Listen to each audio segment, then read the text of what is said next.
right, welcome back, everyone. We are at that portion of the show where we're going to start answering your questions. I had to put my glasses on for this one because you guys are submitting long ones these days. So I need my glasses on to read them. Also, did anyone else notice that in the previous segment, I went from niche to niche and back again? Apparently, I like all the different ways that you can say that word. Anyway, joining me is my colleague Shannon, who usually joins me for these Q&As. Hi, Shannon. Hi, Beth. How are you? Good, thank you. So Shannon's a former financial aid officer at both Tufts and BU, and she's going to handle what I consider the tough questions today. And Shannon, we're going to start with one for you. Okay. This comes to us from Lisa, who submitted it via our website. So for those of you wondering, how do I get my question answered? Well, you can post on Facebook. You can direct message us on Facebook. You can direct message us on Instagram. You could send it in via email, and I'll give you that email address in a little bit. First, if we did not take out Parent Plus loans at the start of the year, but my husband is currently unemployed and now he'd like to borrow, is it too late to take out for the spring of 2023? Would those loans be eligible to possibly be increased given new economic situation if we appealed financial aid through the school? And lastly, I realize that student loan forgiveness currently only applies to loans taken out before June 30th, 2022.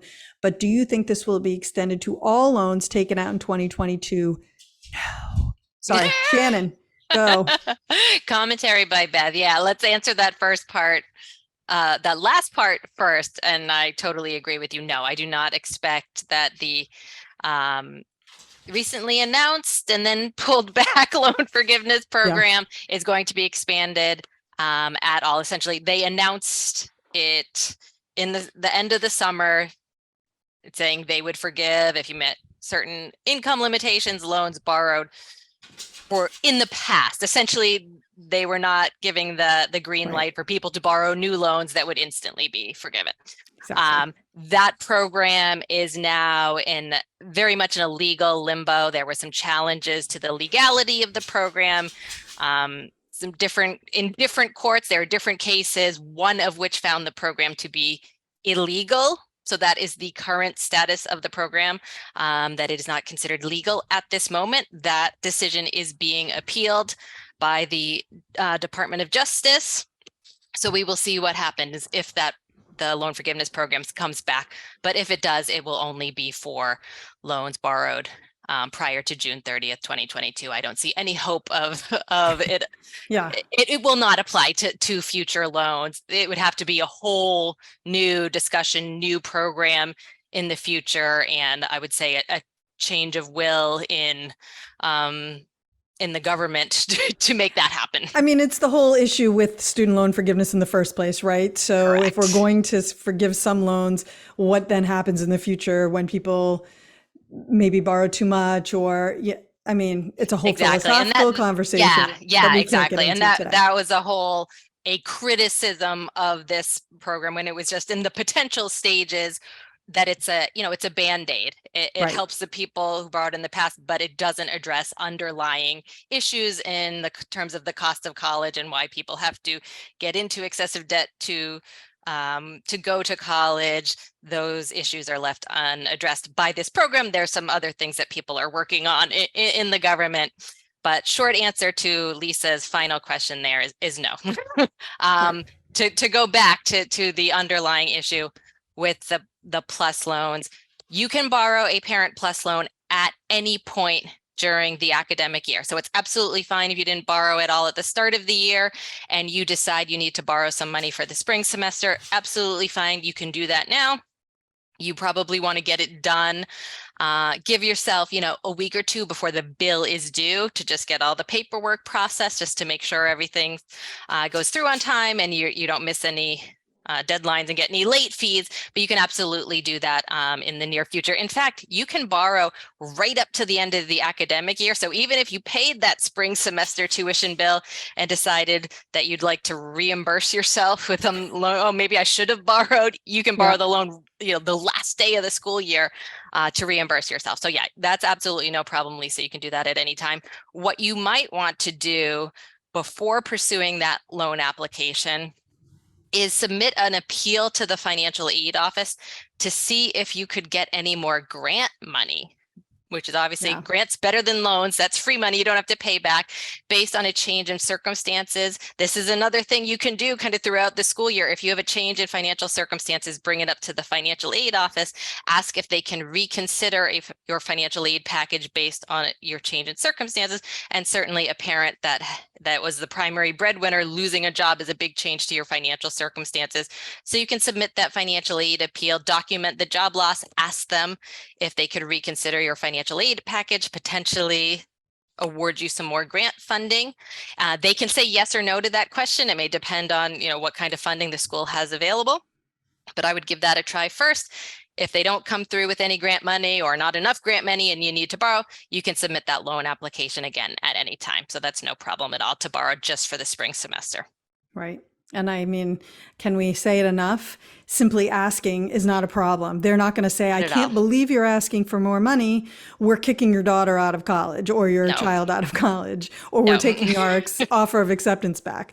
It's just a question, and the answer could be no, but the answer could be yes. And right, exactly. Wouldn't that be better? That's such a good piece of advice for this whole process. When you have questions, don't be afraid to ask. Right. That's admissions officers, financial aid officers in general. They're nice people. They got into this line of work because they like helping students. Right. So never be afraid to ask questions.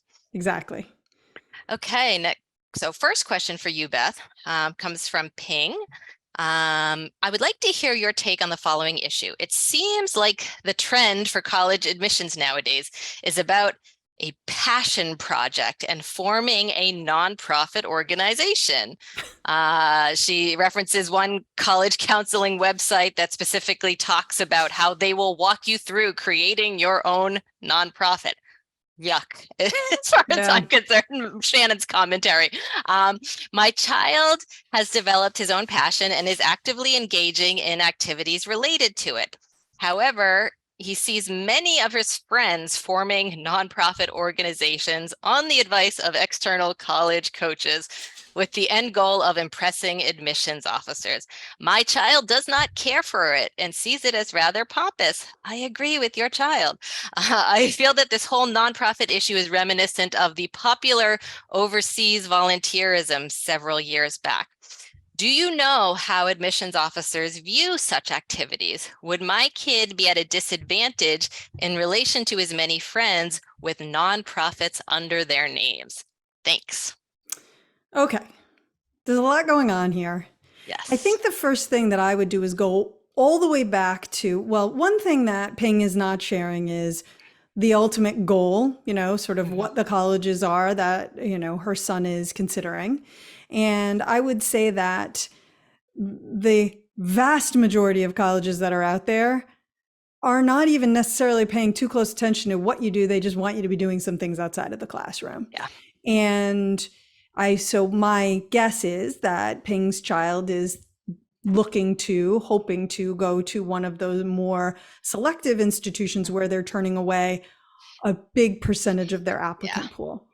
And in those applicant pools specifically, the goal there is to stand out and not blend in. So anytime you're doing what you do is mostly what everyone else around you is doing, it's not going to be that exciting. I don't know where this idea came from that like starting a nonprofit is the thing to do. I do think I saw that on a website where they have specifically calling that out as the key. I don't think it's the key. If it was the key, I suppose we would have all of our students focused on doing something like that. The key is there is no key. If there was a key, we wouldn't need this podcast, right? We wouldn't need to figure that out. Maybe we would need it on the paying side of things, but we certainly wouldn't really need it on the admission side of things. So if those of you listening and Ping, you and your son are thinking like, this doesn't seem like this is the answer, you're right. It's not the answer. What colleges, especially as you get more selective, what takes an application from being, one that is fine, where it's clear that the student can do the work, to a compelling application where you're like, wow, this is a kid we want on our campus, is a sense of authenticity and a sense of real focus and interest typically in one area, not necessarily in one area. There are certainly students who are doing a lot of things and doing a lot of things well, and they will make the cut at some of those most selective schools. But at the very selective level, a lot of those students are what I would call more well lopsided than well-rounded, and they have something that they really love. And it could be academic and it could be extracurricular. And an example that I often give would be a student who's really into music, and so they play an instrument, they take lessons in that instrument, they play for the school orchestra, they pay for the pit orchestra when the school is doing a musical. They and a couple of friends get together and play together, and maybe they go and they have paid gigs where people pay money and come and see them. Or they might also do some volunteer gigs where they go as a band and they play at like a senior citizen home or at a fundraising event, but their services are donated and free. The student might also compose music, or might be, might conduct an orchestra. I mean, there's so many different ways in which you could get involved in music, but what it all ends up becoming, if the student is doing it deeply enough and achieving at a high enough level, what we would call a distinguishing excellence. So simply starting a nonprofit in and of itself, like, okay, I mean, tell me what else? Like, what else is a student bringing to the table? Also, what is the nonprofit achieving? So if a bunch of kids are just opening up these nonprofits and getting their friends to join them, and they're just saying, oh, look at this thing that we do. Okay, but you need hard numbers. You need, how much money are you raising? What are you accomplishing? How many people are part of this organization? Will it continue on when you leave? So if 10 students from one class all created their own nonprofits, what's the likelihood that those will stand the test of time when the student graduates? And if they aren't going to, then they're probably already not particularly impressive. So is it the same thing as paying a lot of money to go and build a village in the Caribbean and then spending 3 weeks on the beach enjoying yourself after you did that? Probably not. But at the same time, it's not particularly, again, just by the virtue of, I started a nonprofit, to me is not interesting in and of itself. I would need to know way more about what that adds to the package. And I think my overall overarching message here is to anyone who's listening, not just paying for you and your son, is that colleges reward students who have their own goals and interests, that they are deciding on what those are, and they're not letting somebody else say, oh, it's got to be this, right? They're trying to think, oh, this is what colleges want to see. And colleges don't really know what they want to see until they see it. is kind of how I would categorize it. Yeah, that makes sense. And I feel like the example you gave with the musician, there's this sort of long history and very clear development of this interest. If you go from doing nothing to help people till the next day, all of a sudden you have a nonprofit, I feel like the admissions officer would see that is not genuine. Right. I mean, there's a lot of things that need to surround it, and I think that's the key. And, simply walking, I mean, you could probably find any number of resources online that would tell you or show you how do you start a nonprofit. You could Google it, watch a YouTube video about it, which is what most kids probably would do. As a parent, you could read about it. But it only works if you already have a passion, or I hate that. I don't love that word passion. If you have an interest and a real focus on that, and you want to bring that to fruition. So, I'm not a fan. Nope. Okay. This one question for you, Shannon, comes from Jen, and it was submitted via Facebook. Can you talk a bit about what happens to in-state and out-of-state tuition if a family moves for a parent to take a new full-time job in a new state close to the time a student will enter college? To make it more complicated, we may be in a position where one child is attending a state school on in-state tuition, then the family moves to a new state and another child will look to start college there within a year of arrival. Such an interesting question. Yeah, and Right. I think this is the first hashtag it depends answer of the Of the day. day? Probably Okay. not the last time. Every state sets their own in-state tuition policy, and every state can be different. I would say usually this is a little tricky where they say that the parent may be moving right before the student enrolls in college. That is tricky timing in my mind. For what I've seen in most states is your residency is classified um, when you initially enroll. That's the sort of the timing of the move is tricky here, it sounds like. But usually the requirement is you need to have lived in the state, or the parents, for a dependent student, the parents have to have lived in the state. In most states, it's for at least a year prior to the student enrolling to get that in-state tuition. Again, policies can vary. Most commonly, I've seen once that residency has been determined, it's okay if the parents move out of state at that point, as long as the student remains continuously enrolled. They'll keep their in-state tuition. Again, as long as they maintain their enrollment, don't take a leave of absence for a semester, because when you come back, then you may be an out-of-state student. That's the most common policy I have seen.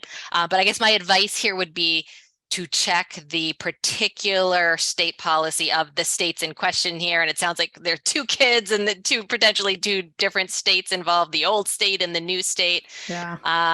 But I would just go to the website of any of the public universities in that state, and they will have the tuition policy there. If you can't find the answer to the specific question because the timing is weird, a call or email to the registrar's office should be able to answer that question for you. Yes. Never be afraid to pick up the phone and call. Exactly. The next question for you, Beth, is my daughter is considering switching from a public high school to an online high school. I would be interested to see if anyone on your team has worked with kids in an online high school, and if they recommend one over another for strong students, and if they might be able to speak to us a bit about how college admissions reps view students applying to their college or university coming from an online high school. This student is a rising junior with a 4.0 GPA and intends to audition for BFA acting programs at this point. Right. Okay. So I'm going to answer some of this, and then what I'm going to do is see if we can't schedule a full podcast segment to talk about online high schools, because we don't have time to get into all of the ins and outs of this question. What I can say is that oftentimes the why make the switch is a key and important component. And it is, of course, as does everything, right, going to depend. So in general, I would say that, this could be a fine move, and many, many, many colleges out there will be totally fine with it. And then there are some colleges that might wonder, look askance at a little bit. Interesting to me is that the goal is BFA acting programs. And so I'm going to make a leap here and say, I'm wondering if the choice to go from public high school to online high school is because perhaps your daughter is already active. That's something that is not uncommon. So you have a student who is already got a career going, they're already acting, or they're already on stage on Broadway in musical theater, or they're an athlete and they play at a very high level. And so most of their time is spent focusing on playing their sport, and at that point, they fit school in around the sport rather than the other way around.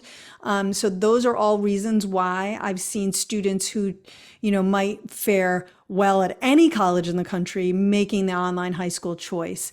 But that's not always the reason why, and it's certainly not going to absolutely mean that like your choices are going to be less than, but it really will depend on the schools that you're considering or that your daughter's considering. And, again, the why. So it is on some level very individual. So But we could do a general podcast about kind of the whole question of online high school and maybe what we see as good options. And then if you really want to dig into your specific situation, then what I would suggest there is that you might want to go to our website and submit a form and see if we couldn't set you up for a consult, like a paid consult with one of our people who might have more insight into this so that they can learn about your child's specific situation. It's difficult to advise on that with basically only knowing a 4.0 and the goal. So. Yeah, I would guess, and I know we're going to do a whole segment on it, but what springs to mind for me as if I was an admissions officer, which I never have been, so what do I know? But the concern in my mind would be if this student is just staying in their house all day and doing online school and never interacting with people, are they going to fit in on our campus? So I would guess that some evidence in extracurriculars or other things of interacting with a community likely be important in this situation.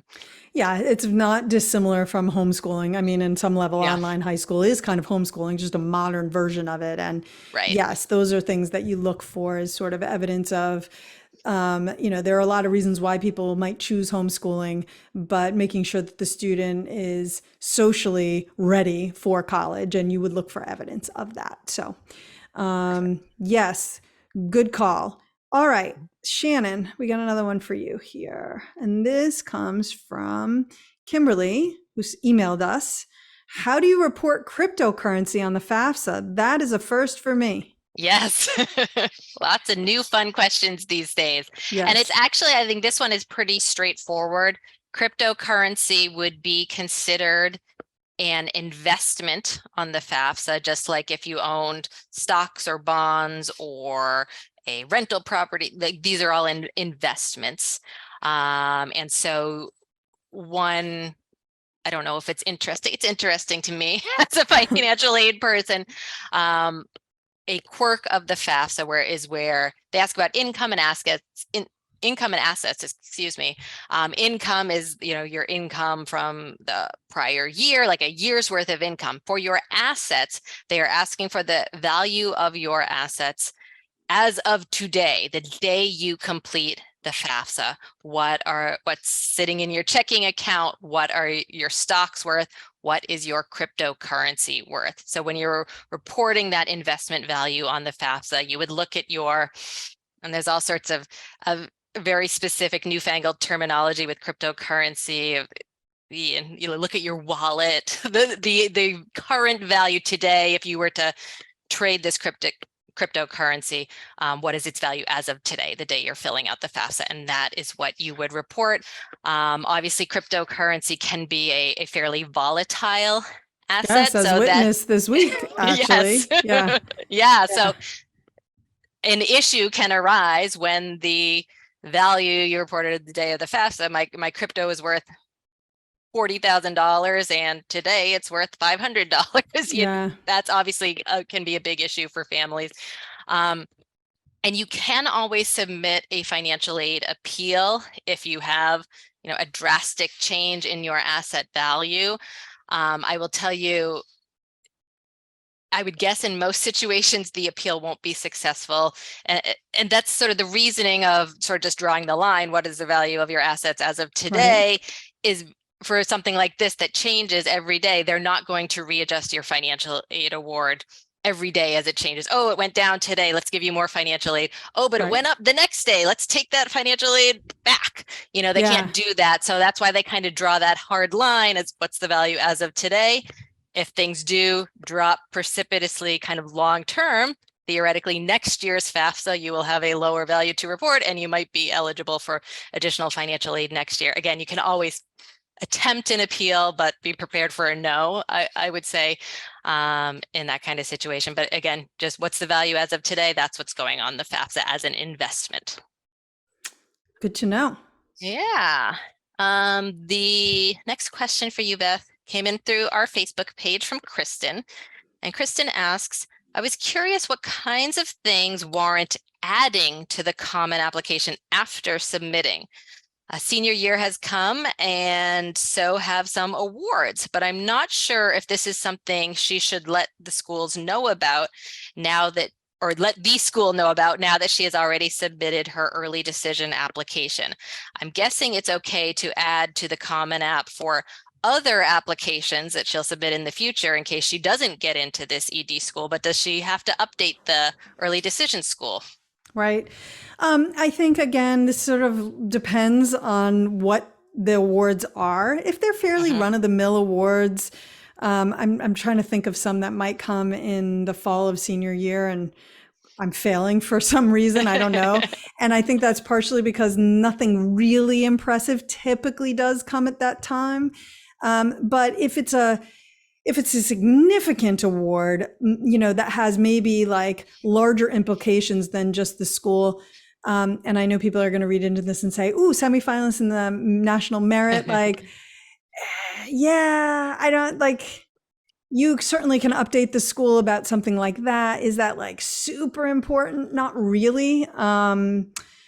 I certainly would. I think I certainly would update the Common App so that it's ready to go with the new awards once she hears from the early decision school.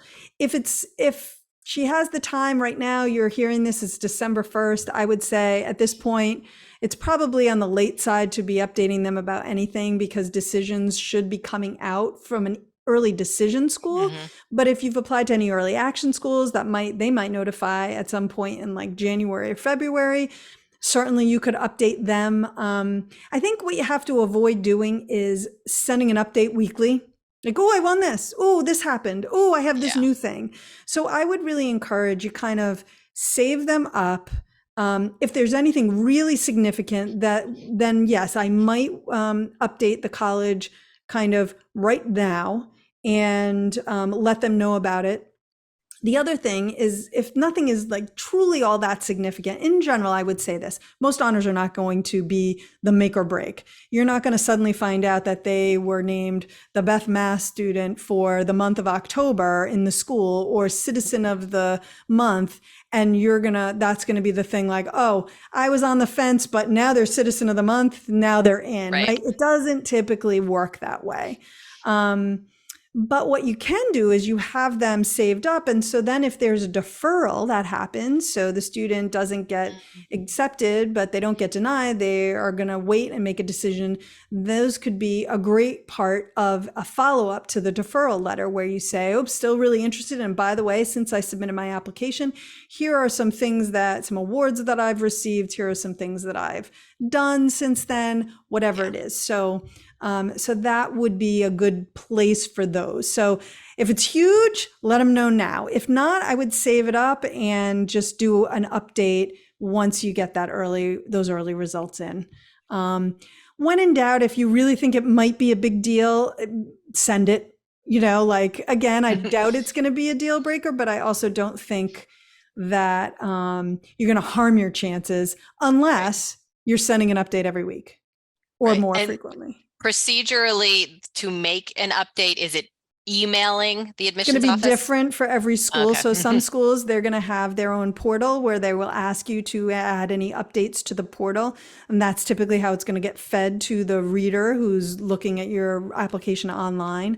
At other schools, it could be simply just an email that you send. And sometimes it's to a general admissions inbox, and sometimes it's to your individual admissions officer. I would say if you have any kind of an application ID that the school has assigned to you, just make sure that it's on there. If you don't, then at the very least, you want to include your full name and your birth date so that they can find you in their files. Shannon, thank you so much for joining today. I just realized we are up against it. So appreciate you being here. Appreciate all of our guests. Next week, we are replaying one of our most popular podcasts this year from June, application deadline options, securing financing to pay for college, and filling out the Common App activities section. So don't miss it. And we're here every Thursday, 4 p.m. Eastern and 1 p.m. Pacific.